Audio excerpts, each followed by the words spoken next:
I've taught outdoor ed for well over 40 years now. I'm just turning 60, and during my outdoor ed talks I carry a second name. It's Hawk's Shadow. What does that mean? One day I was sitting at my fire pit inside my teepee, and it was February, it was freezing up, but I had a nice warm fire in the teepee, and I remember I wrote a story, my very first story I ever wrote, which ultimately led to me writing a book. Regardless, the point is, when I was writing this story, it was called Welcome, it was for kids. Instead of writing Rob right at the bottom, I wrote Hawk Shadow, and I thought, whoa.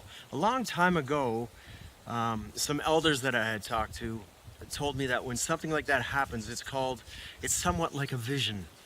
So I sat on it for a little bit, and I didn't tell anybody, I didn't tell a soul.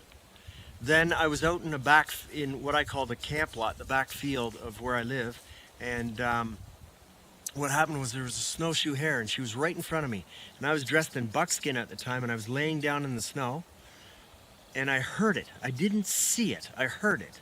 I heard the whistle like this, and a hawk came down and nailed this rabbit to the ground. Nailed it. There was still a bit of snow. It was a snowshoe hare, okay?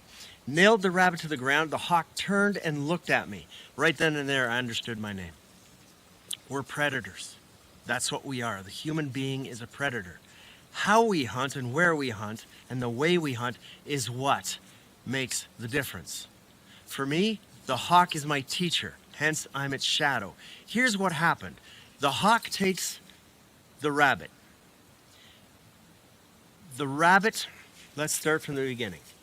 The rabbit eats the green. This is wintergreen. Rabbits don't eat wintergreen. Snowshoe hares.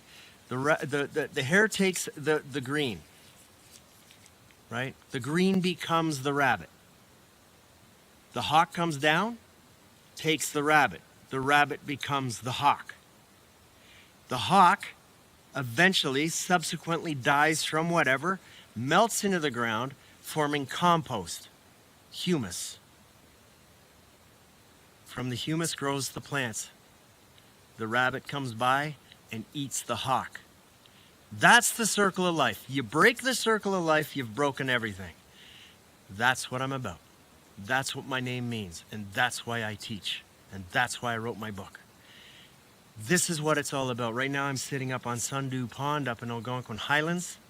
Beautiful little gem tucked out of the way.